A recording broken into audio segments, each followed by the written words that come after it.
ಶ್ರೀ ಗುರುಭ್ಯೋ ನಮಃ. ಹರಿ ಓಂ.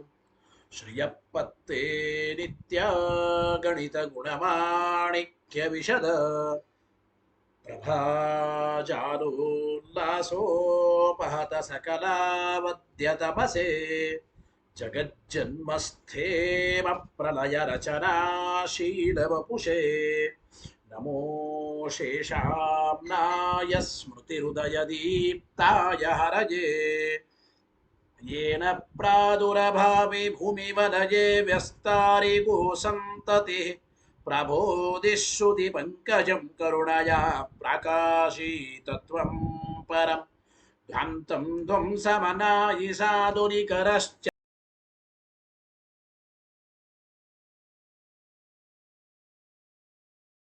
त्याजि मे मानसम् व्याप्तिर्यस्य निजे निजे नमः सा पक्षे सपक्षे स्थितिः व्यावृत्तिश्च विपक्षतोत विषये सक्तिर्न वैबाधिते नैवास्ति प्रतिपक्षयुक्तिरतुलं शुद्धं प्रमाणं श्रमे भूयात्तत्त्वविनिर्णयाय भगवानानन्दतीर्थो मुनिः भवति यदनुभावादेडमूकोऽपि वाग्मी जडमतिरपि जन्तुर्जायते प्राज्ञमौले सकलवचनचेतो देवता भारती सा मम वचसि निधत्तां सन्निधिं मानसे च रमानिवासोचितवासभूमि सन्न्याय रत्नावलि जन्मभूमि वैराग्यभाग्यो मम पद्मनाभतीर्थामृताब्धिर्भवताद्विभूत्यै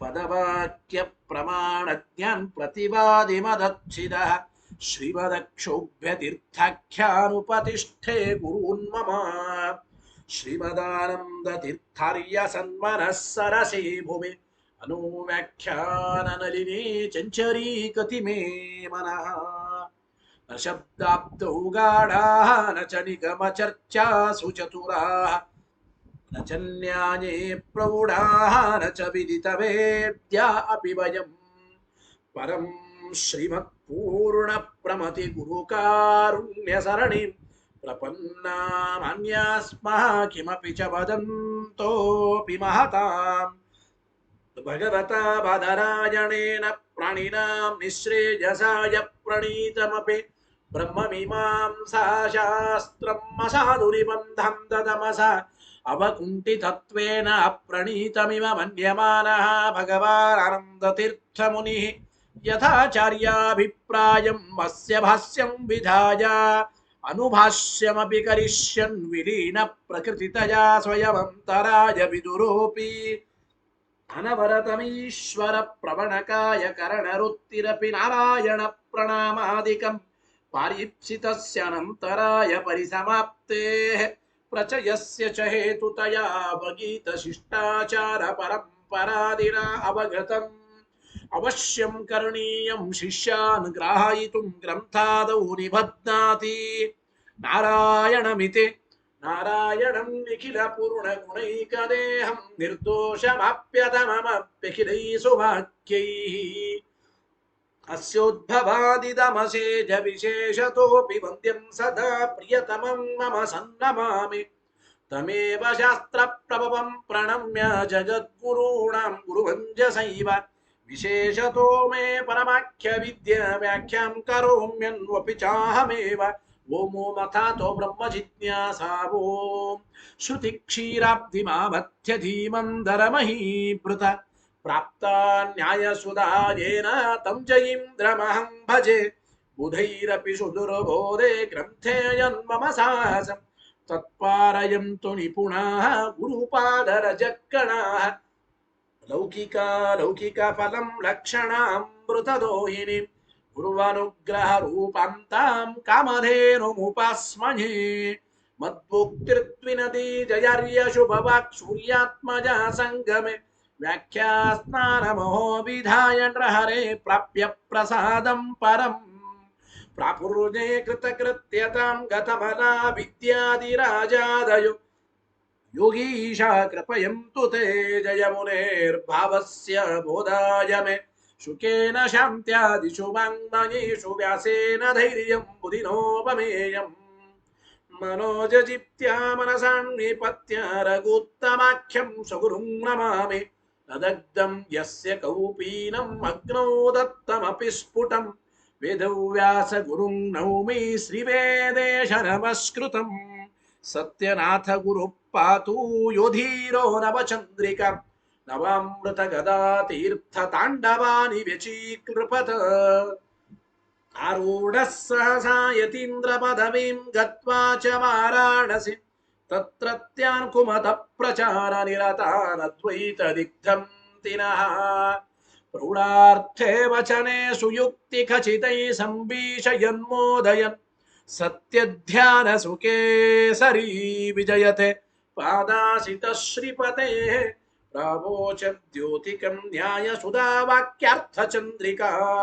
सत्य प्रज्ञ गुरुर्दद्यात् प्रज्ञां वैदान्तिकीं सदा बन्धुस्त्वं गुरुरिष्टदैवतमिति त्वत्पादपङ्केरुहं प्राप्तं मां परिपालयेति सततं याचे निबद्धाञ्जलिः चित्तं मद्गुणदोषचिन्तनविदो नुनाक्मा कृताः सत्याभिज्ञ गुरोस्त्वदङ्घ्रियुगलं हित्वा न मे सद्गतिः सत्याभिज्ञकराब्जोत्थान् 50 वर्ष पूजकान् सत्यप्रमोदतीर्थार्यान् नौमिन्याय सुधारतान् वेदेश मुनिसत्पाद सेवा सम्प्राप्त वैभवान् यादवार्यान् वरसुधाटिकाकारान् वयं नुमः पृथ्वीमण्डल मध्यस्थाः पूर्णबोधमतानुगाः वैष्णवा विष्णुहृदयाः तान्नमस्ये गुरून् मम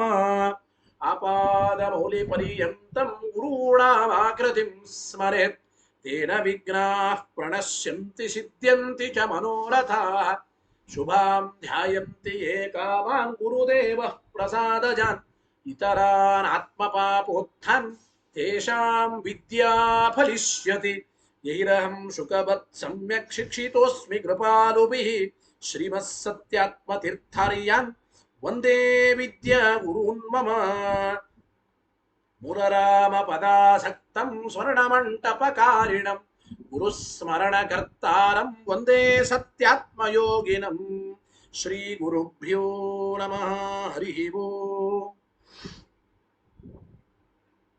ಇವತ್ತಿನ ದಿನ ಭಾವರೂಪ ಅಜ್ಞಾನವಾದದಲ್ಲಿ ಆ ಮಾಯಾವಾದಿಗಳಿಗೆ ಅಜ್ಞಾನಕ್ಕೆ ಇನ್ನೊಂದು ಅಜ್ಞಾನವೇ ಉಪಾದಾನ ಕಾರಣ ಅಂತ ಹೇಳ್ತಾ ಹೋದರೆ ಅನವಸ್ಥಾದೋಷ, ಎರಡು ಅಜ್ಞಾನಗಳಲ್ಲಿ ಪರಸ್ಪರ ಕಾರ್ಯಕಾರಣ ಭಾವ ಹೇಳಿದ್ರೆ ಅನ್ಯೋನ್ಯಾಶ್ರಯ, ಆ ಒಂದು ಅಜ್ಞಾನಕ್ಕೆ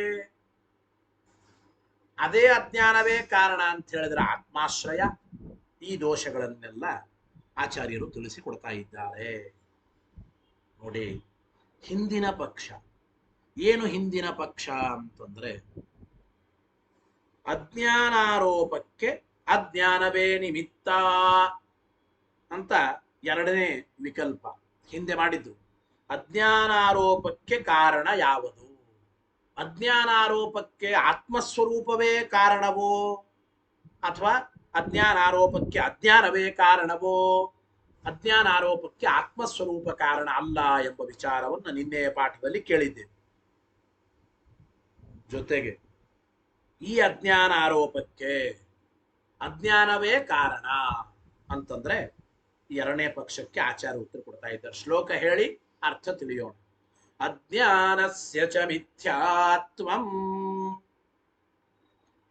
ಅಜ್ಞಾನಾದಿತಿ ಕಲ್ಪನೆ ಅನವಸ್ಥಿತಿ ತಥಾ ಚ ಸ್ಯಾತ್ ಅನ್ಯೋನ್ಯಾಶ್ರಯತಾಥವಾ. ಏನರ್ಥ ಗೊತ್ತಾ ಈ ಶ್ಲೋಕಕ್ಕೆ? ಅಜ್ಞಾನಸ್ಯ ಚ ಮಿಥ್ಯಾತ್ವಂ, ಅಜ್ಞಾನ ಇದು ಮಿಥ್ಯಾ ಮತ್ತು ಅಜ್ಞಾನ ಇದು ಆರೋಪಿತ ಎಂಬ ಈ ವಿಷಯ ಅಜ್ಞಾನದಿಂದಲೇ ಸಿದ್ಧವಾಗುತ್ತದೆ.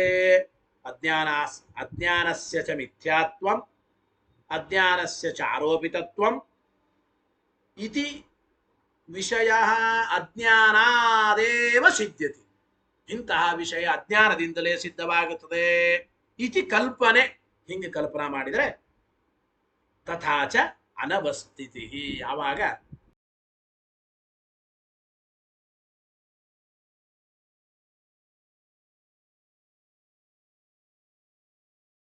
ಅಥವಾ ಅನ್ಯೋನ್ಯಾಶ್ರಯತಾ ದೋಷ ಬರುತ್ತದೆ, ಅನ್ಯೋನ್ಯಾಶ್ರಯ ದೋಷ. ಅಥವಾ ಎಂಬ ಪಕ್ಷದಿಂದ ಆ ಅಜ್ಞಾನಕ್ಕೆ ಅದೇ ಅಜ್ಞಾನವೇ ಕಾರಣ ಅಂದ್ರೆ ಆತ್ಮಾಶ್ರಯ ಬರುತ್ತದೆ.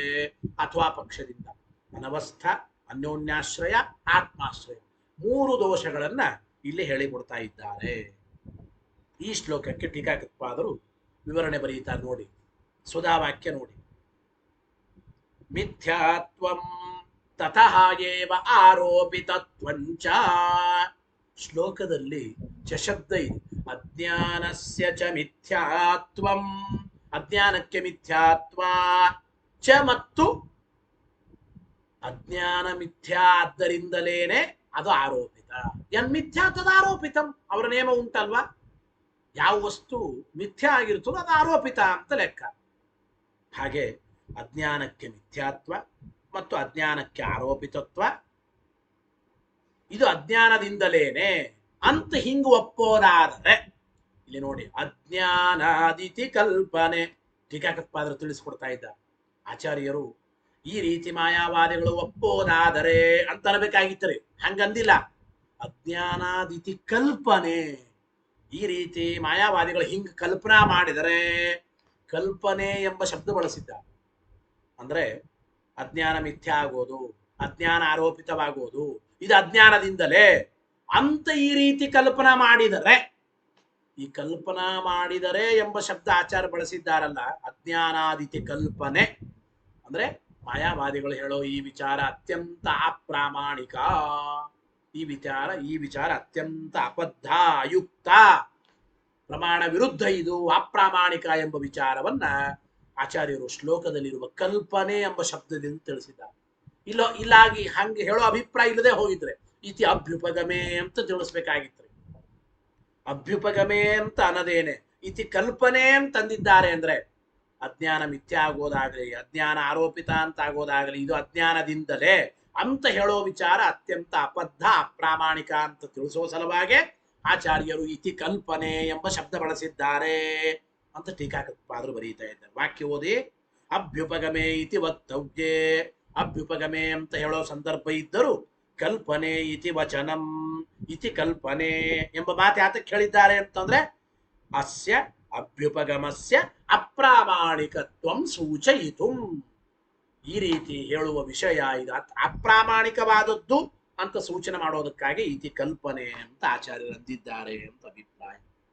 ಸರಿ, ಏನ್ ಹೇಳಿದ್ರಪ್ಪ, ಹೇಗೆ ಅನವಸ್ಥಾ ಅವರಿಗೆ ಬಂತು?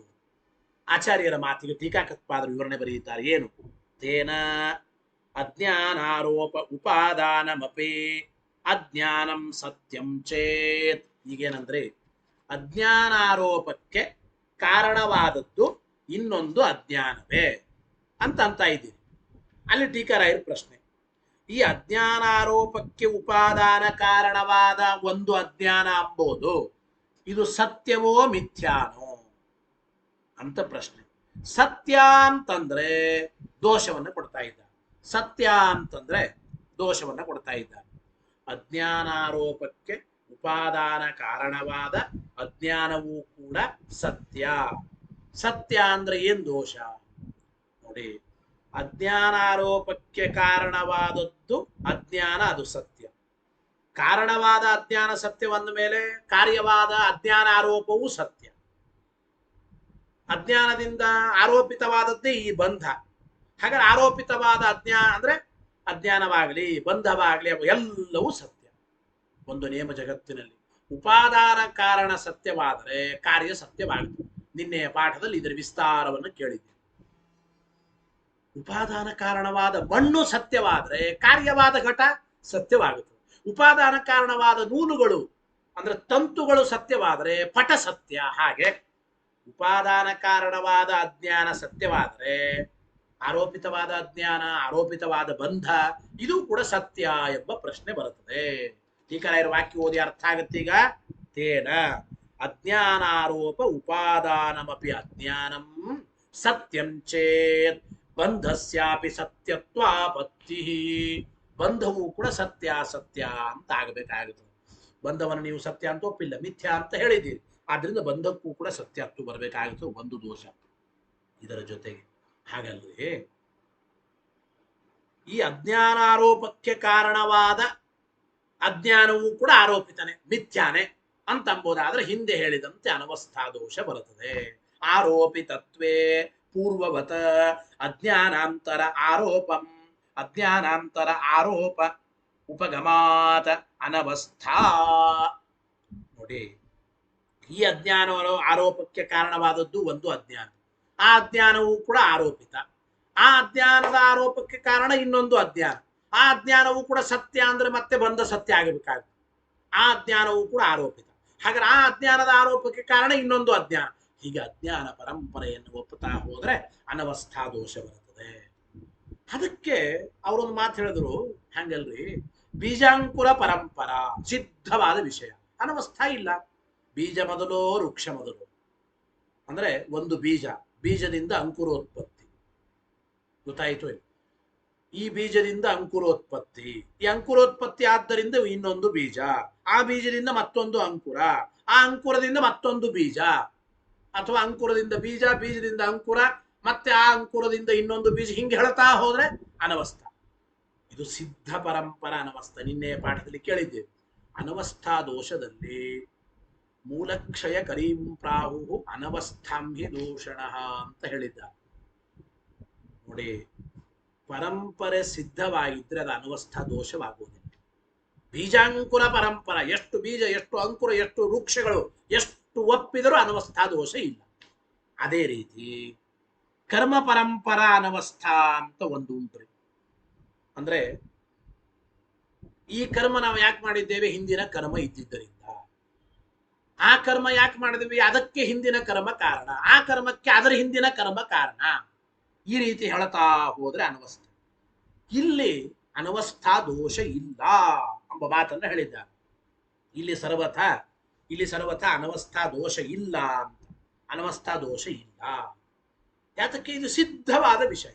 ಹಾಗೆ ಅಜ್ಞಾನ ಪರಂಪರೆಯೂ ಕೂಡ ಸಿದ್ಧವಾದ ವಿಷಯ, ಆದ್ದರಿಂದ ಅನವಸ್ಥಾ ಇಲ್ಲ ಅಂತ ಅಂತೀವಿ ಅಂದ್ರೆ ಇತಿ ಅಪಾಸ್ತಂಭವತಿ. ಟೀಕಾಕೃತ್ಪಾದರು ಹೇಳಿದ್ದಾರೆ, ವಾಕ್ಯ ಓದಿ. ಆರೋಪಿತತ್ವೇ, ಅಜ್ಞಾನಾರೋಪಕ್ಕೆ ಕಾರಣವಾದ ಅಜ್ಞಾನವೂ ಕೂಡ ಆರೋಪಿತ ಎಂಬುದಾದ್ರೆ ಪೂರ್ವವತ ಅಜ್ಞಾನಾಂತರ ಆರೋಪ ಉಪಗಮಾತ, ಒಂದೊಂದು ಅಜ್ಞಾನಕ್ಕೂ ಹಿಂದಿನ ಅಜ್ಞಾನಗಳನ್ನು ಒಪ್ಪಬೇಕಾಗುತ್ತದೆ. ಆದ್ರಿಂದ ಅನವಸ್ಥಾ ಬರುತ್ತದೆ. ಈ ಬಂದ ಅನವಸ್ಥಾ ಇದು ದೋಷವಾಗೋದಿಲ್ಲ. ಯಾಕೆ? ಬೀಜಾಂಕುರ ಅನವಸ್ಥಾವತ ಕರ್ಮ ಅನವಸ್ಥಾವದ್ವಾ ಅಸ್ಯಾಹ ಅಪಿ ಅನವಸ್ಥಾಯಾಹ. ಬೀಜಾಂಕುರ ಪರಂಪರಾ ಅನವಸ್ಥಾ, ಕರ್ಮ ಪರಂಪರಾ ಅನವಸ್ಥಾ, ಇದು ಹೇಗೆ ಸಿದ್ಧ ವಿಷಯಕವಾದ್ದರಿಂದ ಅನವಸ್ಥಾ ದೋಷವಲ್ಲವೋ, ಹಾಗೆ ಇದು ಅನವಸ್ಥಾ ದೋಷವಲ್ಲ ಅಂತೀವಿ. ಅಜ್ಞಾನ ಪರಂಪರೆ ಅನವಸ್ಥಾ ಅಂಬೋದು ಕೂಡ ಸಿದ್ಧ ವಿಷಯಕ, ದೋಷ ಇಲ್ಲ, ಅನವಸ್ಥಾ ದೋಷ ಇಲ್ಲ ಅಂತೀವಿ ಅಂದ್ರೆ ಇತ್ಯಪಾಸ್ತಂಭವತಿ. ಸರ್ವತಾ ಹೀಗೆ ಹೇಳಲಿಕ್ಕಾಗೋದಿಲ್ಲ. ಇದು ನಾವು ನಿರಾಕರಣೆ ಮಾಡಿದಂತಾಯಿತು ಎಂಬ ಮಾತನ್ನು ಹೇಳ್ತಾ ಇದ್ದ. ಇದು ನಿರಾಕರಣೆ ಮಾಡಿದಂತಾಯಿತು. ಯಾಕೆ ನೋಡಿ, ಪರಂಪರೆ ಸಿದ್ಧವಾಗಿದೆ ಅಂತ ಯಾವಾಗ ಒಪ್ಪಬಹುದು? ಪ್ರಮಾಣಗಳು ಇದ್ದರೆ ಎಂಬ ಮಾತನ್ನು ನಾವು ಚಿಂತನೆ ಮಾಡಬೇಕು. ಗೊತ್ತಾಯ್ತಲ್ಲ? ಪ್ರಮಾಣಗಳು ಇದ್ದರೆ ಹೇಳಬೇಕೇ ಹೊರತು ಪ್ರಮಾಣ ಇಲ್ಲದೇನೆ ಸುಮ್ಮನೆ ಈ ವಿಷಯ ಸಿದ್ಧವಾಗಿದೆ ಅಂತ ಅಲ್ಲಿಕ್ಕಾಗೋದಿಲ್ಲ ಎಂಬ ಮಾತನ್ನು ಹೇಳ್ತಾ ಇದ್ದ. ನಿಮ್ಮ ಅಜ್ಞಾನ ಪರಂಪರೆ ಇದು ಸಿದ್ಧವಾಗಿಲ್ಲ, ಅತ್ಯಂತ ಅಪ್ರಾಮಾಣಿಕವಾದ್ದರಿಂದ ಇದು ಸಿದ್ಧ ವಿಷಯಕ ಅನವಸ್ಥಾ ಇಲ್ಲ ಅಂತ ಹೇಳಲಿಕ್ಕೆ ಬರೋದಿಲ್ಲ ಅಂತ ಅಭಿಪ್ರಾಯ. ವಾಕ್ಯ ಓದಿ. ನಹಿ ಅಹಂಕಾರ ರಜತಾದ್ಯಾರೋಪ ಉಪಾದಾನಂ ಅಜ್ಞಾನಮಪಿ ಪ್ರಾಗಾರೋಪಿತ ಅಜ್ಞಾನಾಂತರ ಉಪಾದಾನಕಂ ತದಪಿ ಏವಮೇವ ಇತ್ಯತ್ರ ಕಿಮಪಿ ಪ್ರಮಾಣಂ ಅಸ್ತಿ. ನಹಿ ಕಿಮಪಿ ಪ್ರಮಾಣಂ ಅಸ್ತಿ. ಆಗ ಅನ್ವಯ ಮಾಡಿಕೊಳ್ಬೇಕು. ಅನವಸ್ಥಾ ಇಲ್ಲ ಅಂತ ಯಾವಾಗ ಹೇಳಬೇಕ್ರಿ? ಇದು ಸಿದ್ಧ ವಿಷಯಕವಾಗಿದೆ. ಸಿದ್ಧ ವಿಷಯಕವಾಗಿದೆ ಅಂತಂದ್ರೆ ಅಜ್ಞಾನ ಪರಂಪರೆ ಸಿದ್ಧ ವಿಷಯಕ ಅಂದರೆ ಅಹಂಕಾರಾರೋಪಕ್ಕೆ ಕಾರಣವಾದದ್ದು ಒಂದು ಅಜ್ಞಾನ, ಶುಕ್ತಿಯಲ್ಲಿ ರಜತಾರೋಪಕ್ಕೆ ಕಾರಣವಾದದ್ದು ಒಂದು ಅಜ್ಞಾನ. ಆ ಅಜ್ಞಾನವೂ ಕೂಡ ಆರೋಪಿತ. ಈ ಅಜ್ಞಾನದ ಆರೋಪಕ್ಕೆ ಕಾರಣ ಇನ್ನೊಂದು ಅಜ್ಞಾನ, ಆ ಅಜ್ಞಾನವು ಆರೋಪಿತ. ಆ ಅಜ್ಞಾನ ಆರೋಪಕ್ಕೆ ಇನ್ನೊಂದು ಅಜ್ಞಾನ ಕಾರಣ. ಈ ರೀತಿ ಹೇಳೋ ವಿಷಯಕ್ಕೆ ಏನಾದರೂ ಪ್ರಮಾಣ ಉಂಟೇನ್ರಿ? ಪ್ರಮಾಣ ಇದ್ದರೆ ಇದನ್ನ ಸಿದ್ಧ ವಿಷಯಕ ಅಂತ ಅನ್ಬೋದು. ಪ್ರಮಾಣವೇ ಇಲ್ಲ ಅಂದ್ರೆ ಇದು ಸಿದ್ಧ ವಿಷಯಕ ಅಂತ ಸರ್ವತಾ ಹೇಳಲಿಕ್ಕೆ ಬರೋದಿಲ್ಲ. ಗೊತ್ತಾಯ್ತೋ ಇಲ್ಲ? ವಾಕ್ಯ ಓದಿ, ಟೀಕಾಕೃತ್ಪಾದರ ವಾಕ್ಯ. ನಹಿ ಅಹಂಕಾರ ರಜತಾದ್ಯಾರೋಪ ಉಪಾದಾನಂ ಅಜ್ಞಾನಮಪಿ. ಅಹಂಕಾರ ಆರೋಪ ರಜತಾರೋಪಕ್ಕೆ ಉಪಾದಾನ ಕಾರಣವಾದ ಅಜ್ಞಾನವೂ ಕೂಡ ಪ್ರಾಗ್ ಆರೋಪಿತ ಅಜ್ಞಾನಾಂತರ ಉಪಾದಾನಕ, ಆರೋಪಿತವಾದ ಹಿಂದಿನ ಇನ್ನೊಂದು ಅಜ್ಞಾನವೇ ಉಪಾದಾನ ಕಾರಣವಾಗಿ ಉಳ್ಳದ್ದಾಗಿದೆ ಅಂತಂಬೋದು. ತದಪಿ ಏವಮಿವ, ಆ ಅಜ್ಞಾನವು ಅದರ ಹಿಂದಿನ ಅಜ್ಞಾನದಿಂದ ಆರೋಪಿತವಾಗಿದೆ. ಹಿಂಗೆ ಹೇಳ್ತಾ ಹೋದ್ರೆ ಇತ್ಯತ್ರ ನಹಿ ಕಿಮಪಿ ಪ್ರಮಾಣಮಸ್ತಿ. ಈ ರೀತಿ ಹೇಳೋ ವಿಷಯದಲ್ಲಿ ಸರ್ವತಾ ಯಾವ ಪ್ರಮಾಣವೂ ಇಲ್ಲ ಎಂಬ ವಿಚಾರವನ್ನ ತಿಳಿಸಿಕೊಡ್ತಾ ಇದ್ದಾರೆ ಟೀಕಾಕೃತ್ಪಾದರು ಸುಧೆಯಲ್ಲಿ. ಇದರ ಜೊತೆಗೆ ಇನ್ನೊಂದು ಮಾತು ಹೇಳ್ತಾ ಇದ್ದಾರೆ. ಏನು ಅಂದ್ರೆ, ಒಂದು ಅಜ್ಞಾನಕ್ಕೆ ಇನ್ನೊಂದು ಅಜ್ಞಾನ ಉಪಾದಾನ ಕಾರಣ. ಈ ಅಜ್ಞಾನ ಆರೋಪಿತವಾಗುವುದಕ್ಕೆ ಆ ಅಜ್ಞಾನಕ್ಕೆ ಮತ್ತೊಂದು ಅಜ್ಞಾನವೇ ಕಾರಣ. ಆ ಅಜ್ಞಾನದ ಆರೋಪಕ್ಕೆ ಇನ್ನೊಂದು ಅದರ ಹಿಂದಿನ ಅಜ್ಞಾನ ಆರೋಪವೇ ಅಂದ್ರೆ ಅಜ್ಞಾನ, ಮಿಥ್ಯಾಭೂತವಾದ ಅಜ್ಞಾನ. ಹಿಂಗೆ ಹೇಳ್ತಾ ಹೋದ್ರೆ ಅನವಸ್ಥ. ಈ ಎರಡೇ ಅಜ್ಞಾನಗಳನ್ನು ಒಪ್ತೇವೆ, ಅನವಸ್ಥಾ ಇಲ್ಲ ಎಂಬುದಾದ್ರೆ ಅನ್ಯೋನ್ಯಾಶ್ರಯ ಎಂಬ ದೋಷವನ್ನ ಈ ಮುಂದಿನ ಪ್ಯಾರಾದಲ್ಲಿ ಕೊಡ್ತಾ ಇದ್ದಾರೆ. ವಾಕ್ಯ ಓದಿ. ಸ್ಯಾದಿಯಂ ಅನವಸ್ಥಾ. ಮಾಯಾವಾದಿಗಳು ಅನ್ಬಹುದು ಹಿಂಗೆ, ಈ ಅನವಸ್ಥಾ ನಮಗೆ ಬರ್ಬೋದಾಗಿತ್ರೆ, ಬರಲ್ಲ. ಯಾಕೆ? ಯದಿ ಅಜ್ಞಾನೋಪಾದಾನಂ ಅಜ್ಞಾನಾಂತರ ಉಪಾದಾನಕಂ ಇತ್ಯಭ್ಯುಪಗಚ್ಛಾಮಃ. ಒಂದು ಅಜ್ಞಾನದ ಆರೋಪಕ್ಕೆ ಇನ್ನೊಂದು ಅಜ್ಞಾನ ಉಪಾದಾನ ಕಾರಣ, ಅದು ಆರೋಪಿತ. ಆ ಅಜ್ಞಾನದ ಆರೋಪಕ್ಕೆ ಮತ್ತೊಂದು ಅಜ್ಞಾನ ಉಪಾದಾನ ಕಾರಣ. ಹೀಗೆ ಬಹಳ ಅಜ್ಞಾನಗಳನ್ನ, ಅಜ್ಞಾನದ ಪರಂಪರೆಯನ್ನ ಒಪ್ತಾ ಹೋದ್ರೆ ಅನವಸ್ಥಾ ಬರ್ತಿತ್ರಿ. ನಚೈವಂ, ನಾವು ಹಂಗ ಒಪ್ಪಲ್ಲ. ಕಿಂತು ಏನಪ್ಪ ಅಂದ್ರೆ ಪ್ರಥಮಾಜ್ಞಾನಸ್ಯೈವ ತದುಪಾದಾನತ್ವಾತ್ ಇತ್ಯತಃ ಆಹ ತಥಾ ಚ ಇತಿ. ಅವರಂತ ಇದ್ದಾರೆ ನೋಡಿ, ನಾವು ಹಿಂಗೆ ಹೇಳೋದಿಲ್ಲ. ಹೇಗೆ ಹೇಳ್ತೇವೆ ಅಂದ್ರೆ ನೋಡಿ, ಈಗ ಪ್ರಥಮ ಅಜ್ಞಾನದ ಆರೋಪ ಇದೆ ಅಂದ್ರೆ ಪ್ರಥಮ ಆರೋಪಕ್ಕೆ ಅಜ್ಞಾನವು ಕಾರಣ. ಇದು ಪ್ರಥಮ ಅಜ್ಞಾನ, ಮೊದಲು ಬಾರಿ ಮಾಡುವ ಒಂದು ಆರೋಪ. ಆ ಆರೋಪಕ್ಕೆ ಅಜ್ಞಾನ ಎಂಬುದು ಒಂದು ಕಾರಣ, ಅದು ಪ್ರಥಮ ಅಜ್ಞಾನ. ಈ ಪ್ರಥಮ ಅಜ್ಞಾನವೂ ಕೂಡ ಆರೋಪಿತ. ಹೌದು, ಈ ಪ್ರಥಮ ಅಜ್ಞಾನವು ಆರೋಪಿತ. ಇದಕ್ಕೆ ಉಪಾದಾನ ಕಾರಣವಾದ ಇನ್ನೊಂದು ಅಜ್ಞಾನ ಇದೆ, ಅದು ದ್ವಿತೀಯ ಅಜ್ಞಾನ ಅಂತ ಇಟ್ಕೊಳ್ಳಿ. ಅಂದ್ರೆ ಒಂದು ಆರೋಪ ಮೊದಲು ಮಾಡುತ್ತೇವೆ, ಮೊದಲಿನ ಆರೋಪಕ್ಕೆ ಪ್ರಥಮವಾದ ಒಂದು ಅಜ್ಞಾನ ಉಪಾದಾನ ಕಾರಣ. ಈ ಅಜ್ಞಾನವು ಆರೋಪಿತ. ಹೌದು, ಪ್ರಥಮಾಜ್ಞಾನವು ಆರೋಪಿತವೇ, ಮಿಥ್ಯಾನೆ. ಈ ಪ್ರಥಮಾಜ್ಞಾನ ಆರೋಪಿತವಾಗುವುದಕ್ಕೆ ಕಾರಣ ದ್ವಿತೀಯ ಅಜ್ಞಾನ, ಇನ್ನೊಂದು ಅಜ್ಞಾನ. ಆದರೆ ಈ ದ್ವಿತೀಯ ಅಜ್ಞಾನದ ಆರೋಪ ಇದಕ್ಕೆ ಕಾರಣ ಯಾವುದು? ದ್ವಿತೀಯ ಅಜ್ಞಾನವು ಕೂಡ ಆರೋಪಿತ ತಾನೆ, ಮಿಥ್ಯಾ ತಾನೆ. ಈ ದ್ವಿತೀಯ ಅಜ್ಞಾನದ ಆರೋಪಕ್ಕೆ ದ್ವಿತೀಯ ಅಜ್ಞಾನ ಇದು ಮಿಥ್ಯಾ ಆಗೋದಕ್ಕೆ ಇನ್ನೊಂದು ಮೂರನೇ ಅಜ್ಞಾನ ಒಪ್ತೇನೆ ಅಂದ್ರೆ ಒಪ್ಪಲ್ಲ. ನೋಡಿ, ಪ್ರಥಮಾಜ್ಞಾನಕ್ಕೆ ಪ್ರಥಮಾಜ್ಞಾನ ಆರೋಪಿತವಾಗುವುದಕ್ಕೆ ಎರಡನೇ ಅಜ್ಞಾನವೇ ಕಾರಣ. ಆ ಎರಡನೇ ಅಜ್ಞಾನವು ಆರೋಪಿತವೇ, ಹೌದು, ಮಿಥ್ಯಾ. ಆ ಎರಡನೇ ಅಜ್ಞಾನದ ಆರೋಪಕ್ಕೆ ಪ್ರಥಮಾಜ್ಞಾನವೇ ಕಾರಣ. ಹಿಂಗ ನಾ ಹೇಳ್ತಾ ಇದ್ದೀನಿ. ಪ್ರಥಮಾಜ್ಞಾನಸ್ಯೈವ ಹಿ ಪ್ರಥಮಾಜ್ಞಾನಸ್ಯೈವ ತದುಪಾದಾನತ್ವಾತ್. ಅಂದರೆ ದ್ವಿತೀಯ ಅಜ್ಞಾನದ ಆರೋಪಕ್ಕೆ ಪ್ರಥಮ ಅಜ್ಞಾನವೇ ಉಪಾದಾನ ಕಾರಣ. ಆದ್ದರಿಂದ ನಮಗೆ ಅನವಸ್ಥಾ ದೋಷ ಬರೋದಿಲ್ಲ, ಎರಡರಲ್ಲೇ ನಿಂತು ಬಿಟ್ಟಿದ್ದೇವೆ. ಅಂದ್ರೆ ತಥಾಚ ಇತಿ. ಅದಕ್ಕೆ ಆಚಾರ್ಯರು ಆ ಅನುವ್ಯಾಖ್ಯಾನ ಶ್ಲೋಕದಲ್ಲಿ ಉತ್ತರ ಕೊಟ್ಟಿದ್ದಾರೆ. ಅಜ್ಞಾನಸ್ಯ ಚ ಮಿಥ್ಯಾತ್ವಂ ಅಜ್ಞಾನಾದಿತಿ ಕಲ್ಪನೆ ಅನವಸ್ಥಿತಿ ತಥಾ ಚ ಸ್ಯಾತ್. ಏನಪ್ಪ ಅರ್ಥ? ಅನವಸ್ಥಿತಿ ತಥಾ ಚ ಸ್ಯಾತ್. ತಥಾ ಚ ಎಂಬ ಶಬ್ದದಿಂದ ಉತ್ತರ ಕೊಡ್ತಾ ಇದ್ದಾರೆ. ಇಲ್ಲಿ ಏನು ಅಂದ್ರೆ ಅಜ್ಞಾನದ್ವಯಸ್ಯಾಪಿ ಅನ್ಯೋನ್ಯ ಉಪಾದಾನತ್ವಂ ಶಂಕಿತು ಬುದ್ಧೌ ಪರಿವರ್ತಮಾನಂ ತಥಾ ಚ ಸತಿ ಇತಿ ಪರಾಮೃಶ್ಯತೆ. ಅದಕ್ಕೆ ಇಲ್ಲಿ ತಥಾ ಚ ಸತಿ, ಸತಿ ಎಂಬುದನ್ನು ಇಟ್ಟುಕೊಳ್ಳಬೇಕು ಅಂತ ಬರೀತಾ ಇದ್ದಾರೆ. ಸತಿ ಎಂಬುದನ್ನು ಅಧ್ಯಯನ ಮಾಡಿ ಇಟ್ಟುಕೊಳ್ಬೇಕು.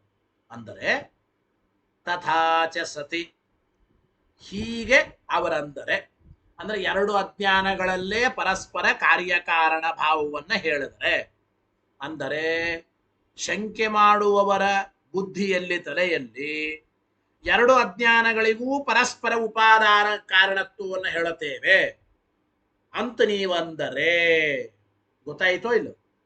ತಥಾಚ ಸತಿ ಅಂತ ಪರಾಮರ್ಶೆ ಮಾಡಿ. ತಥಾಚ ಸತಿ, ತಥಾಚ ಸತಿ ಅಂದ್ರೇನು? ಅಜ್ಞಾನದ್ವಯಸ್ಯಾಪಿ ಅನ್ಯೋನ್ಯ ಉಪಾದಾನತ್ವಂ ಶಂಕಿತು ಬುದ್ಧೌ ಪರಿವರ್ತಮಾನಂ ತಥಾ ಚ ಸತಿ ಇತಿ ಪರಾಮೃಶ್ಯತೆ. ಪ್ರಥಮಾಜ್ಞಾನಕ್ಕೆ ದ್ವಿತೀಯಾಜ್ಞಾನ ಉಪಾದಾನ ಕಾರಣ, ಆ ದ್ವಿತೀಯಾಜ್ಞಾನಕ್ಕೆ ಮತ್ತೆ ಪ್ರಥಮಾಜ್ಞಾನವೇ ಉಪಾದಾನ ಕಾರಣ. ಹೀಗೆ ನೀವು ತಥಾ ಚ ಸತಿ ಹಿಂಗ ಅನ್ನೋದಾದರೆ ಗೊತ್ತಾಯ್ತು. ತಥಾ ಶಬ್ದ ಇದೆ, ಸತಿ ಎಂಬುದನ್ನ ಪರಾಮರ್ಶೆ ಮಾಡಿಕೊಂಡು ಹಚ್ಚಿಕೊಂಡು ಓದಿದಾಗ ಅರ್ಥವಾಗುತ್ತದೆ. ಹೀಗೆ ಹೇಳಿದರೆ ಅನ್ಯೋನ್ಯಾಶ್ರಯ ದೋಷ ಅಂತ ಒಂದು.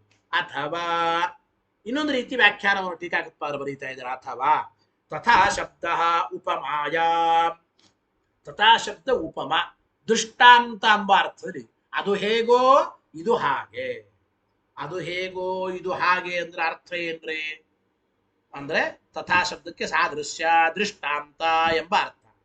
ಹೇಗೆ ಹೇಳ್ತೇನೆ, ಟೀಕಾರಾಯರು ಬರೆದಿದ್ದಾರೆ. ತಥಾ ಅಂದ್ರೆ ತಥಾಚ ಅಂತ ಶ್ಲೋಕದಲ್ಲಿ ಇದೆ. ಅನವಸ್ಥಿತಿ ತಥಾ ಚ ಸ್ಯಾತ್, ತಥಾ ಶಬ್ದ ಉಪಮಾಯ ಸಾದೃಶ್ಯ, ಚ ಶಬ್ದಕ್ಕೆ ಸಮುಚ್ಚಯ, ಚ ಶಬ್ದ ಸಮುಚ್ಚಯೇ ಇತಿ. ಏನರ್ಥ ನೋಡಿ, ಟೀಕಾರಾಯ ಬರೀತಾರೆ. ಯಥಾ ಅಜ್ಞಾನಸ್ಯ ಉಪಾದಾನತ್ವೇ ಅನವಸ್ಥಿತಿ, ಒಂದು ಅಜ್ಞಾನಕ್ಕೆ ಇನ್ನೊಂದು ಅಜ್ಞಾನ ಕಾರಣ, ಆ ಎರಡನೇ ಅಜ್ಞಾನಕ್ಕೆ ಮೂರನೇ ಅಜ್ಞಾನ ಕಾರಣ, ಮೂರನೇ ಅಜ್ಞಾನಕ್ಕೆ ನಾಲ್ಕನೇ ಅಜ್ಞಾನ ಕಾರಣ, ಹೀಗೆ ಅನೇಕ ಅಜ್ಞಾನಗಳನ್ನು ಒಪ್ಪುತ್ತಾ ಹೋದರೆ ಅನವಸ್ಥಾ ಹೇಗೆ ಬರುತ್ತದೋ ತಥಾ ಚ ಸತಿ. ಯಥಾ ಅಜ್ಞಾನಸ್ಯ ಉಪಾದಾನತ್ವೇ ಅನವಸ್ಥಿತಿ, ಅನೇಕ ಅಜ್ಞಾನಗಳನ್ನು ಒಪ್ಪಿದ್ರೆ ಹೇಗೆ ಅನವಸ್ಥಾ ದೋಷ ಬರುತ್ತದೋ ತಥಾ ಅನ್ಯೋನ್ಯಾಶ್ರಯತಾ ಚ ಸ್ಯಾತ್ ತಥಾ ಸತಿ ಚ ಸ್ಯಾತ್. ತಥಾ ಸತಿ ಅಂತಂದ್ರೆ ಅಭಿಪ್ರಾಯ, ತಥಾ ಅನೇಕ ಅಜ್ಞಾನಗಳನ್ನು ಒಪ್ಪಿದಾಗ ಹೇಗೆ ಅನವಸ್ಥಾ ದೋಷ ಬರುತ್ತದೋ ತಥಾ ಚ ಸತಿ ಚ ಸ್ಯಾತ್ ಅನ್ಯೋನ್ಯಾಶ್ರಯತಾ ಎಂಬ ದೋಷವು ಬರುತ್ತದೆ. ಎರಡೇ ಅಜ್ಞಾನಗಳನ್ನು ಒಪ್ಪಿ ಪ್ರಥಮಾಜ್ಞಾನಕ್ಕೆ ದ್ವಿತೀಯ ಅಜ್ಞಾನ ಕಾರಣ, ಆ ದ್ವಿತೀಯ ಅಜ್ಞಾನಕ್ಕೆ ಮತ್ತೆ ಪ್ರಥಮಾಜ್ಞಾನವೇ ಕಾರಣ, ಹೀಗೆ ಹೇಳ್ತಾ ಹೋದ್ರೆ ಅನ್ಯೋನ್ಯಾಶ್ರಯ ದೋಷ ಬರುತ್ತದೆ. ಇತಿ ಚ ಯೋಜ್ಯಂ, ಅನ್ಯೋನ್ಯಾಶ್ರಯ ಎಂಬ ದೋಷ ಬರುತ್ತದೆ. ಅನವಸ್ಥಿತಿ ತಥಾ ಚ ಸ್ಯಾತ್ ಅನ್ಯೋನ್ಯಾಶ್ರಯತಾ ಚ ಸ್ಯಾತ್, ಅನ್ಯೋನ್ಯಾಶ್ರಯ ಎಂಬ ದೋಷವು ಬರುತ್ತದೆ. ಇತಿ ಯೋಜ್ಯಂ ದೂಷಣ ಸಮುಚ್ಚಯಶ್ಚ ಉಕ್ತ ವಿಷಯ ವ್ಯವಸ್ಥಿತಃ ಇತಿ. ಅದನ್ನೇ ಹೇಳ್ತಾ ಇದ್ದಾರೆ. ಅಂದರೆ ಅನೇಕ ಅಜ್ಞಾನಗಳನ್ನು ಒಪ್ಪಿದ್ರೆ ಅನವಸ್ಥಾ ದೋಷ, ಎರಡೇ ಅಜ್ಞಾನಗಳಿಗೆ ಪರಸ್ಪರ ಕಾರ್ಯಕಾರಣ ಭಾವ ಹೇಳಿದ್ರೆ ಅನ್ಯೋನ್ಯಾಶ್ರಯ ದೋಷ ಎಂಬ ವ್ಯವಸ್ಥಿತ ಸಮುಚ್ಚಯವನ್ನು ಚಶಬ್ದ ಎಂಬುದು ಮಾಡ್ತಾ ಇದೆ. ಯದಿ ಅನೇಕಾನಿ ಅಜ್ಞಾನಾನಿ ಸಂತಿ ಪರಸ್ಪರ ಕಾರ್ಯಕಾರಣ ಭಾವ ಇತಿ ಚೇತ್ ತರ್ಹಿ ಅನವಸ್ಥಾ ದೋಷೋ ಭವತಿ. ಯದಿ द्वौ एव अज्ञानं कल्प्यते, प्रथमाज्ञानस्य द्वितीयाज्ञानम् उपादानकारणं, द्वितीयाज्ञानस्य प्रथमाज्ञानम् उपादानकारणम् इति ಹಿಂಗೆ ಒಪ್ಪೋದಾದ್ರೆ ಅನ್ಯೋನ್ಯಾಶ್ರಯತಾ ಸ್ಯಾತ್. ಹೀಗೆ ಆ ದೂಷಣಗಳನ್ನ, ಅನವಸ್ಥಾ ಮತ್ತು ಅನ್ಯೋನ್ಯಾಶ್ರಯ ಎಂಬ ದೂಷಣಗಳನ್ನ ಸಮುಚ್ಚಯ ಮಾಡಿಕೊಳ್ಳಬೇಕು ಎಂಬ ಅರ್ಥವನ್ನ ಶ್ಲೋಕದಲ್ಲಿರುವ ಚಶಬ್ದ ಸೂಚನೆ ಮಾಡುತ್ತದೆ.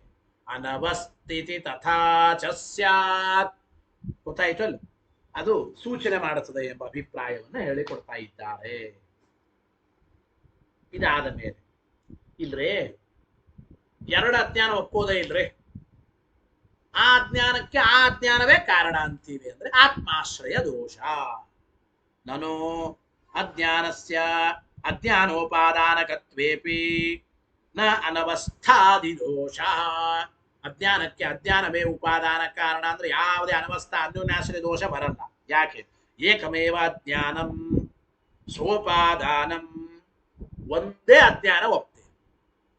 ಪ್ರಥಮಾರೋಪಕ್ಕೆ ಒಂದು ಅಜ್ಞಾನ ಕಾರಣ, ಆ ಅಜ್ಞಾನಕ್ಕೆ ಮತ್ತೆ ಇನ್ನೊಂದು ಉಪಾದಾನ ಕಾರಣ ನಾವು ಒಪ್ಪೋದಿಲ್ಲ, ಆ ಅಜ್ಞಾನಕ್ಕೆ ಅದೇ ಅಜ್ಞಾನವೇ ಉಪಾದಾನ ಕಾರಣ ಅಂತ ಹಿಂಗೆ ಹೇಳ್ತೇವೆ. ಏಕಮೇವ ಜ್ಞಾನಂ ಸೋಪಾದಾನಂ. ಒಂದು ಅಜ್ಞಾನವೇ ತನಗೆ ತಾನೇ ಉಪಾದಾನ ಕಾರಣ. ಇತ್ಯಭ್ಯುಪಗಮಾತ. ಒಪ್ಪೋದು ಒಂದೇ ಅಜ್ಞಾನ, ಆ ಅಜ್ಞಾನಕ್ಕೆ ಇನ್ನೊಂದು ಅಜ್ಞಾನ ಉಪಾದಾನ ಕಾರಣ, ಅದು ಇದು ಯಾವುದು ಒಪ್ಪೋದಿಲ್ಲ.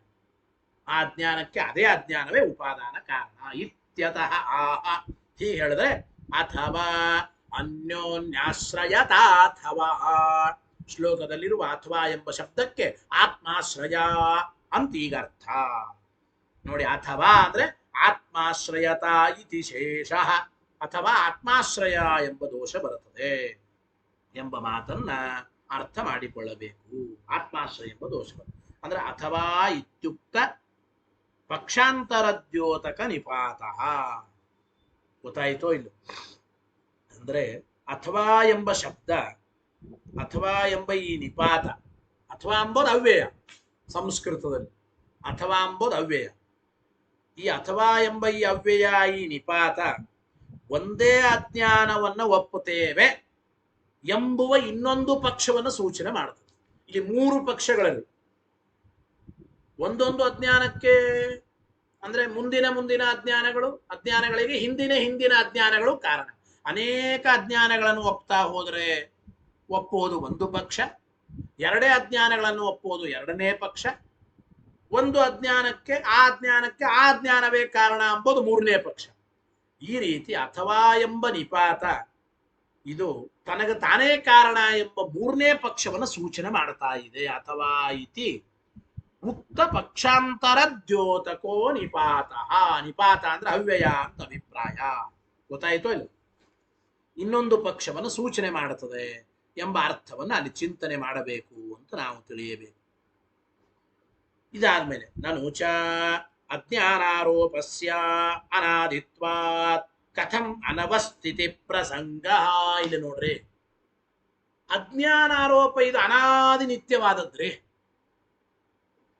ಈಗ ಈ ಅಜ್ಞಾನ ಆರೋಪಕ್ಕೆ ಕಾರಣ ಯಾವುದು ಅಂದ್ರೆ ಒಂದು ಅಜ್ಞಾನ, ಆ ಅಜ್ಞಾನ ಮತ್ತ ಆರೋಪಿತ, ಆ ಅಜ್ಞಾನಕ್ಕೆ ಇನ್ನೊಂದು ಕಾರಣ ಯಾವುದು. ಹಿಂಗೆ ಹೇಳ್ತಾ ಹೋದ್ರೆ ನೀವು ಅನವಸ್ಥಾ ಎರಡೇ ಹೇಳಿಬಿಟ್ರೆ, ಅನ್ಯೋನ್ಯಾಶ್ರಯ ಒಂದೇ ಹೇಳಿಬಿಟ್ರೆ, ತನಗೆ ತಾನೇ ಕಾರಣ ಅಂದ್ರೆ ಆತ್ಮಾಶ್ರಯ, ಈ ಎಲ್ಲ ದೋಷಗಳನ್ನು ಕೊಡ್ತೀನಿ. ನೋಡ್ರಿ, ನಾನಂತೀನಿ ಟೋಟಲ್ ಆಗಿ ಅಜ್ಞಾನಾರೋಪ ಅಂಬೋದೇ ಅನಾದಿ ನಿತ್ಯರೇ. ಅನಾದಿ ನಿತ್ಯ ಅಂದ್ಮೇಲೆ ಅದಕ್ಕೆ ಕಾರಣದ ಅಪೇಕ್ಷೆನೇ ಇಲ್ಲ. ಅಂದ ಮೇಲೆ ಕಾರಣದ ಅಪೇಕ್ಷೆ ಇದ್ರೆ ತಾನೆ. ಅನೇಕ ಕಾರಣ ಪರಂಪರಾ ಹೇಳಿದ್ರೆ ಅನವಸ್ಥಾ, ಎರಡರಲ್ಲೇ ಕಾರ್ಯಕಾರಣ ಭಾವ ಹೇಳಿದ್ರೆ ಅನ್ಯೋನ್ಯಾಶ್ರಯತ, ತನಗೆ ತಾನೇ ಕಾರಣ ಆತ್ಮಾಶ್ರಯ, ಹಿಂಗೆಲ್ಲ ಹೇಳಬೇಕು. ಅಜ್ಞಾನಾರೋಪವೇ ಅನಾದಿ ನಿತ್ಯ ಅಂತೀವಿ. ಅದರಿಂದ ಅನವಸ್ಥಾದ ಯಾವ ದೋಷಗಳು ಬರೋದಿಲ್ಲ ಅಂತಂದ್ರೆ ಟೀಕಾಕೃತ್ಪಾದರು ಹೇಳ್ತಾರೆ, ಸ್ವಾಭಾವಿಕತ್ವ ಸಹೇತುಕತ್ವ ಪಕ್ಷಯೋ ಅನ್ಯತರಸ್ಯ ಅವಶ್ಯ ಅಭ್ಯುಪಗಮನೀಯತ್ವಾತ್. ಟೀಕರಾಯರು ಬರೀತಾ ಇದ್ದಾರೆ, ಹಿಂಗ್ ಹೇಳಲಿಕ್ಕೆ ಬರೋದಿಲ್ಲ, ಹೀಗೆ ಹೇಳಲಿಕ್ಕೆ ಬರೋದಿಲ್ಲ. ಏನು ಅಂತಂದ್ರೆ ನೋಡಿ, ಅಜ್ಞಾನಾರೋಪ ಇದು ಅನಾದಿ ಆದ್ದರಿಂದ ಅನವಸ್ಥಾದಿ ದೋಷಗಳು ಇಲ್ಲ ಅಂತ ಅನ್ನಬೇಡಿ. ಯಾತಕ್ಕೆ ಅಂದ್ರೆ ಅಜ್ಞಾನಾರೋಪ ಅನಾದಿ ಆದರೂ ಕೂಡ ಈ ಆರೋಪ ಅಜ್ಞಾನಾರೋಪ ಇದು ಸ್ವಾಭಾವಿಕನೋ ಕಾರಣ ಉಳ್ಳದ್ದು. ಹಿಂದೆ ನಾವು ವಿಕಲ್ಪ ಮಾಡಿದ್ದೇವೆ. ಅಜ್ಞಾನಾರೋಪ ಇದು ಸ್ವಾಭಾವಿಕ ಅನಾದಿ ನಿತ್ಯ ಅಂತ ಆಗೋದಾದ್ರೆ ಮೋಕ್ಷದಲ್ಲಿಯೂ ಕೂಡ ಅಜ್ಞಾನಾರೋಪ ಇರಬೇಕು. ಮೋಕ್ಷದಲ್ಲಿಯೂ ಕೂಡ ಅಜ್ಞಾನದ ನಿವೃತ್ತಿ ಆಗಿಲ್ಲ ಅಂತ ಆಗುತ್ತದೆ. ಹಾಗಾದ್ರೆ ಅಜ್ಞಾನಾರೋಪಕ್ಕೆ ಕಾರಣ ಯಾವುದು? ಅಜ್ಞಾನಾರೋಪಕ್ಕೆ ಬ್ರಹ್ಮಸ್ವರೂಪ ಕಾರಣವೋ ಅಥವಾ ಇನ್ನೊಂದು ಅಜ್ಞಾನ ಆರೋಪ ಕಾರಣವೋ ಇನ್ನೊಂದು ಅಜ್ಞಾನ ಕಾರಣ ಹಿಂಗೆ ಹೇಳ್ತಾ ಹೋದ್ರೆ ಅನವಸ್ಥಾದಿ ದೋಷಗಳನ್ನ ಹೇಳಿದ್ದೇವೆ. ಆದ್ದರಿಂದ ಅಜ್ಞಾನಾರೋಪ ಇದು ಅನಾದಿ ಸ್ವಾಭಾವಿಕ ಅಂದುಬಿಟ್ರೆ ಮೋಕ್ಷದಲ್ಲಿಯೂ ಕೂಡ ಅಜ್ಞಾನಾರೋಪ ಅಜ್ಞಾನ ಅಂಬುದಿರಬೇಕು. ಮೋಕ್ಷದಲ್ಲಿಯೂ ಅಜ್ಞಾನದ ನಿವೃತ್ತಿ ಆಗಿಲ್ಲ ಅಂತೆಲ್ಲ ಹಿಂಗಾಗುತ್ತದೆ. ಆದ್ದರಿಂದ ಅಜ್ಞಾನ ಆರೋಪ ಇದು ಅನಾದಿ ಅಂತ ಅಲ್ಲಿಗೆ ಬರಲ್ಲ. ಅಜ್ಞಾನ ಆರೋಪಕ್ಕೆ ಒಂದು ಕಾರಣವನ್ನ ಹೇಳಬೇಕು. ಯಾವ ಕಾರಣ ಹೇಳ್ತಿ? ಅನೇಕ ಅಜ್ಞಾನಗಳನ್ನು ಒಪ್ಪುತ್ತಾ ಹೋದ್ರೆ ಅನವಸ್ಥ, ಎರಡೇ ಅಜ್ಞಾನಗಳಲ್ಲಿ ಪರಸ್ಪರ ಕಾರ್ಯಕಾರಣ ಭಾವವನ್ನು ಹೇಳಿದ್ರೆ ಅನ್ಯೋನ್ಯಾಶ್ರಯ, ತನಗೆ ತಾನೇ ಕಾರಣ ಒಂದೇ ಅಜ್ಞಾನವನ್ನು ಒಪ್ತೇವೆ ಅಂತಂದ್ರೆ ಆತ್ಮಾಶ್ರಯ ಎಂಬ ದೋಷ ನಿಮಗೆ ಬರೋದೇನೆ ಎಂಬ ಮಾತನ್ನ ಮಾಯಾವಾದಿಗಳನ್ನು ಕುರಿತು ಟೀಕಾಕೃತ್ಪಾದರು ಇಲ್ಲಿವರೆಗೂ ಹೇಳಿದ್ದಾರೆ. ಇದಾದ ಮೇಲೆ ನೋಡಿ ಇನ್ನೊಂದು ಮಾತು. ನಿಮ್ ಪ್ರಕಾರನೇ ಹೋಗ್ರಿ, ಅಕಸ್ಮಾತ್ ಅಜ್ಞಾನ ಇದು ಅನಾದಿ ಎಂತಾದರೂ ಕೂಡ, ಅಜ್ಞಾನ ಇದು ಅನಾದಿ ಎಂತಾದರೂ ಕೂಡ ಬರೇ ಅಜ್ಞಾನ ಪರಂಪರಾ ಅನವಸ್ಥಾ ಅಂತ ಹಿಂದೆ ಹೇಳಿದ್ದೇವೆ. ಹೋಗ್ಲಿ, ಅಜ್ಞಾನ ಪರಂಪರಾ ಅನವಸ್ಥಾ ಅಂತ ತಪ್ಪಿಸೋ ಸಲುವಾಗಿ ಅಜ್ಞಾನ ಇದು ಅನಾದಿ ಅಂತಂದ್ರಿ. ಅಜ್ಞಾನ ಅನಾದಿ ಅಂದರೂ ಕೂಡ ಪ್ರತಿಭಾಸ ಪರಂಪರಾ ಎಂಬ ಅನವಸ್ಥಾ ದೋಷ ಇದ್ದೇ ಇದೆ. ಪ್ರತಿಭಾಸ ಪರಂಪರಾ ರೂಪವಾದ ಅನವಸ್ಥಾ ದೋಷ ನಿಮಗಿದ್ದೇ ಇದೆ ಎಂಬ ಮಾತನ್ನು ಹೇಳ್ತಾ ಇದ್ದಾರೆ. ಹೇಗೆ? ಟೀಕಾಕೃತ್ಪಾದರ ವಾಕ್ಯ ಓದಿ. ಅಪಿಚ ಅನಾದಿರೇವ ಅವಿದ್ಯಾ ಇತ್ಯಭ್ಯುಪಗಚ್ಚತಾಪಿ ನ ತಾವತ್ ತಸ್ಯಾಹ ಸ್ವರೂಪತಃ ಸತ್ವಂ ಅಭ್ಯುಪಗತಂ ಕಿಂ ನಾಮ ಪ್ರಾತಿಭಾಸಿಕಂ ಎಂಬ ಮಾತನ್ನು ಹೇಳ್ತಾ ಇದ್ದಾರೆ. ಏನು ಅಂದ್ರೆ, ಅನಾದಿಯಾದ ಒಂದೇ ಅವಿದ್ಯೆಯನ್ನು ಒಪ್ಪುತ್ತೇವೆ ಅಂತಂದರೂ ಕೂಡ ಅಪಿಚ ಅನಾದಿ ಏಕೈವ ಅವಿದ್ಯ, ಅನಾದಿ ಏಕಾಯೇವ ಅವಿದ್ಯಾ ಇತಿ ಅಭ್ಯುಪಗಚ್ಚತಾಪಿ ಹಿಂಗ್ ಒಪ್ಪಿದ್ರು ಕೂಡ, ಅನಾದಿಯಾದ ಒಂದೇ ಆದ ಅವಿದ್ಯೆಯನ್ನು ಒಪ್ಪಿದ್ರು ಕೂಡ, ಹಾಗಾದ್ರೆ ಆ ಅವಿದ್ಯಕ್ಕೆ ಸ್ವರೂಪತಃ ಸತ್ವವನ್ನು ಒಪ್ಪಿದ್ದೀರಾ ನೀವು ಮಾಯಾವಾದಿಗಳು? ಅನಾದಿಯಾದ ಒಂದೇ ಆದ ಅವಿದ್ಯ, ಅನಾದಿಯಾದ ಒಂದೇ ಆದ ಅವಿದ್ಯೆಗೆ ಸ್ವರೂಪತಃ ಸತ್ವವನ್ನು ಒಪ್ಪಿದ್ದೀರಾ? ತಥಾವತ್ ತಸ್ಯಾಹ ಸ್ವರೂಪತಃ ಸತ್ವಂ ಅಭ್ಯುಪಗತಂ. ಸ್ವರೂಪತಃ ಸತ್ವ ಬ್ರಹ್ಮನಿಗೆ ಮಾತ್ರ ಇದೆ. ಹಾಗಾದ್ರೆ ಅನಾದಿಯಾದ ಒಂದೇ ಅವಿದ್ಯೆಯನ್ನು ಒಪ್ಪಿದ್ರೂ ಕೂಡ ಆ ಅವಿದ್ಯೆ ಅದು ಸ್ವರೂಪತಃ ಸತ್ಯವಲ್ಲ. ಕಿಂ ನಾಮ ಪ್ರಾತಿಭಾಸಿಕಂ, ಆ ಜ್ಞಾನ ಕೇವಲ ಪ್ರಾತಿಭಾಸಿಕ, ಆ ಜ್ಞಾನ ಕೇವಲ ಪ್ರಾತಿಭಾಸಿಕ. ನಚ ತತ್ ಪ್ರತಿಭಾಸಃ ಅಸಂಗಸ್ಯ ನಿಷ್ಕಲಂಕ ಚೈತನ್ಯಸ್ಯ ವಿನಾ ಅಜ್ಞಾನ ಪ್ರತಿಭಾಸಾದುಪಪದ್ಯತೆ. ಹೇಳ್ತಾ ಇದ್ದಾರೆ ನೋಡಿ, ಅನಾದಿಯಾದ ಒಂದೇ ಅವಿದ್ಯೆ ಅದಕ್ಕೆ ಸ್ವರೂಪತಃ ಸತ್ವ ಅಲ್ಲ, ಕೇವಲ ತೋರುವಿಕೆ, ಅದೇ ಸತ್ಯ. ಅಂದ್ರೆ ಅನಾದಿಯಾದ ಒಂದೇ ಆದ ಅವಿದ್ಯೆ ಅದು ಕೇವಲ ಪ್ರಾತಿಭಾಸಿಕ ಸತ್ಯ ಅಂತ ಹೇಳಿದ್ದೀವಿ. ಪ್ರಾತಿಭಾಸಿಕ ಸತ್ಯ ಅಂತ ಹೇಳಿದ್ದೀವಿ. ಅದಕ್ಕೆ ಹೇಳ್ತಾ ಇದ್ದಾರೆ, ಹಾಗಾದ್ರೆ ನಿಷ್ಕಲಂಕ ಚೈತನ್ಯಕ್ಕೆ ಅವಿದ್ಯೆ ಎಂಬುದು ತೋರುತ್ತದೆ ಅಂತ ಹೇಳಬೇಕು. ಹಾಗಾದ್ರೆ ಅಜ್ಞಾನ ಇದು ಪ್ರಾತಿಭಾಸಿಕ. ಹಾಗಾದ್ರೆ ಅಸಂಗಸ್ಯ, ಅಸಂಗವಾದ ಅಂದ್ರೆ ಅಸಂಗನಾದ ನಿಷ್ಕಲಂಕ ಚೈತನ್ಯ, ಆ ನಿಷ್ಕಲಂಕವಾದ ಅಸಂಗವಾದ ಚೈತನ್ಯಕ್ಕೆ ತತ್ ಪ್ರತಿಭಾಸ ಅವಿದ್ಯೆ ಎಂಬುದು ತೋರುತ್ತದೆ ಅಂತ ಹೇಳಬೇಕು. ಆದರೆ ಆ ನಿಷ್ಕಲಂಕ ಚೈತನ್ಯ ಏನಾಗಿದೆ? ಅದು ಅಸಂಗವಾಗಿದೆ. ಅಸಂಗವಾದ್ದರಿಂದ ಅವಿದ್ಯೆಯ ಅಜ್ಞಾನದ ಸಂಬಂಧವಿಲ್ಲದೇನೆ ಅದಕ್ಕೆ ಅಜ್ಞಾನದ ಪ್ರತೀತಿ ಬರಲಿಕ್ಕೆ ಸಾಧ್ಯವಿಲ್ಲ. ನೋಡಿ, ಅಜ್ಞಾನ ಪ್ರತಿಭಾಸಾದ್ ವಿನ ಅಸಂಗವಾದ ನಿಷ್ಕಲಂಕ ಚೈತನ್ಯಕ್ಕೆ ಅವಿದ್ಯಾ ಪ್ರತಿಭಾಸವಾಗಬೇಕು ಅಂತಂದ್ರೆ ಅವಿದ್ಯೆಯ ಅಜ್ಞಾನದ ಸಂಬಂಧ ಇಲ್ಲದೇನೆ ಕೇವಲ ಅವಿದ್ಯೆಯ ಪ್ರತಿಭಾಸ ಎಂಬುದು ಸರ್ವಥಾ ಆಗೋದಿಲ್ಲ. ಅಜ್ಞಾನದ ಸಂಬಂಧವಿಲ್ಲದೇನೆ ಅಜ್ಞಾನದ ಪ್ರತೀತಿ ಬರಲಿಕ್ಕೆ ಸಾಧ್ಯವಿಲ್ಲ. ಸರಿ, ನಿಷ್ಕಲಂಕ ಚೈತನ್ಯಕ್ಕೆ ಅಜ್ಞಾನದ ಸಂಬಂಧ ಅಂದ್ರೆ ಅರ್ಥ ಏನ್ರಿ? ನಿಷ್ಕಲಂಕ ಚೈತನ್ಯಕ್ಕೆ ಅಜ್ಞಾನದ ಸಂಬಂಧ ಅಂತಂದ್ರೆ ಪುನಃ ಅಜ್ಞಾನದ ಪ್ರತಿಭಾಸ ಅಂತೇನೆ ಹೇಳಬೇಕ್ರಿ. ಅಜ್ಞಾನ ಪ್ರತಿಭಾಸಾತ್ ವಿನ ನಚ ಉಪಪದ್ಯತೆ. ನೋಡಿ, ನಿಷ್ಕಲಂಕ ಚೈತನ್ಯಕ್ಕೆ ಅಜ್ಞಾನದ ಪ್ರತಿಭಾಸವಾಗುತ್ತದೆ ಅಂತ ಹೇಳಬೇಕು. ಆದರೆ ಅಜ್ಞಾನದ ಪ್ರತಿಭಾಸ ಹೇಗೆ ಹೇಳಬೇಕು ನೀವು? ನಿಷ್ಕಲಂಕ ಚೈತನ್ಯಕ್ಕೆ ಅಜ್ಞಾನದ ಪ್ರತಿಭಾಸ, ಅಜ್ಞಾನದ ಸಂಬಂಧ ಇಲ್ಲದೇನೆ ಅಜ್ಞಾನದ ಪ್ರತಿಭಾಸ ನಿಷ್ಕಲಂಕ ಚೈತನ್ಯಕ್ಕೆ ಆಗುತ್ತದೆ ಹೇಳಲಿಕ್ಕೆ ಬರಲ್ಲ. ಹಾಗೆ ನಿಷ್ಕಲಂಕ ಚೈತನ್ಯಕ್ಕೆ ಅಜ್ಞಾನದ ಸಂಬಂಧ ಅಂದ್ರೆ ಏನ್ರಿ? ನಿಷ್ಕಲಂಕ ಚೈತನ್ಯಕ್ಕೆ ಅಜ್ಞಾನದ ಸಂಬಂಧ ಅಂದ್ರೆ ಆ ನಿಷ್ಕಲಂಕವಾದ ಚೈತನ್ಯಕ್ಕೆ ಅಜ್ಞಾನ ತೋರುತ್ತದೆ ಅಂತ ಹೇಳ್ಬೇಕು. ಅಜ್ಞಾನದ ಪ್ರತಿಭಾಸ ಎಂಬುದನ್ನು ಬಿಟ್ರೆ ನಿಷ್ಕಲಂಕ ಚೈತನ್ಯಕ್ಕೆ ಅಜ್ಞಾನದ ಸಂಬಂಧ ಇದೆ ಅಂತ ಹೇಳಿದ್ರು. ಅಜ್ಞಾನದ ಸಂಬಂಧ ಅಂದ್ರೆ ಆ ನಿಷ್ಕಲಂಕ ಚೈತನ್ಯವು ನಿಷ್ಕಲಂಕ ಚೈತನ್ಯಕ್ಕೆ ಅಜ್ಞಾನದ ಪ್ರತಿಭಾಸವಾಗುತ್ತದೆ. ಅಂದ್ರೆ ಅಜ್ಞಾನದ ಪ್ರತಿಭಾಸವಾಗುತ್ತದೆ ಅಂತ ಹೇಳೋದು ಬಿಟ್ಟು ಬೇರೆ ಯಾವುದೇ ರೀತಿಯ ಅಜ್ಞಾನದ ಸಂಬಂಧ ಎಂಬುದು ನಿಷ್ಕಲಂಕ ಚೈತನ್ಯಕ್ಕೆ ಇಲ್ಲ. ತತಃ ಆದ್ದರಿಂದ ಮಾನಾಮಭೂತ್ ಅಜ್ಞಾನ ಪರಂಪರಾದಿನ ಅನವಸ್ಥಾದಿ ದೋಷ ಎಂಬ ಮಾತಾಡ್ತಾ ಇದ್ದ. ನಿಷ್ಕಲಂಕ ಚೈತನ್ಯಕ್ಕೆ ಅಜ್ಞಾನದ ಪ್ರತೀತಿ ಅಂದ್ರೆ ನಿಷ್ಕಲಂಕ ಚೈತನ್ಯಕ್ಕೆ ಅಜ್ಞಾನದ ಪ್ರತಿಭಾಸ ಎಂಬುದನ್ನು ಬಿಟ್ಟರೆ ಬೇರೆ ರೀತಿಯ ಅಜ್ಞಾನದ ಸಂಬಂಧ ಎಂಬುದಿಲ್ಲ. ಆದ್ದರಿಂದ ಅಜ್ಞಾನದ ಪರಂಪರೆಯನ್ನು ಒಪ್ಪೋದ್ರಿಂದ ಅನವಸ್ಥಾ ದೋಷ ಬರದೇ ಹೋದರೂ ಕೂಡ ಅಂದ್ರೆ ಮಾಭೂತ್ ಅಜ್ಞಾನ ಪರಂಪರಾದಿನ ಅನವಸ್ಥಾದಿ ದೋಷ. ಅಜ್ಞಾನ ಪರಂಪರೆ ಒಪ್ಪೋದ್ರಿಂದ ಅನವಸ್ಥಾ ದೋಷ ಬರುತ್ತದೆ. ನಾನು ಅಜ್ಞಾನ ಪರಂಪರೆ ಒಪ್ಪೇ ಇಲ್ಲ ಅನ್ನೋ, ಅಜ್ಞಾನ ಪರಂಪರಾ ನಿಮಿತ್ತಕವಾದ ಅನವಸ್ಥಾ ದೋಷ ಬರೋದಿಲ್ಲ, ಬೇಡ ಬಿಟ್ಬಿಡು. ಆದರೆ ತತ್ ಪ್ರತಿಭಾಸ ಪರಂಪರಾಧಿಕೃತಸ್ತು ಕಥಂ ಪರಿಹರಣೀಯ.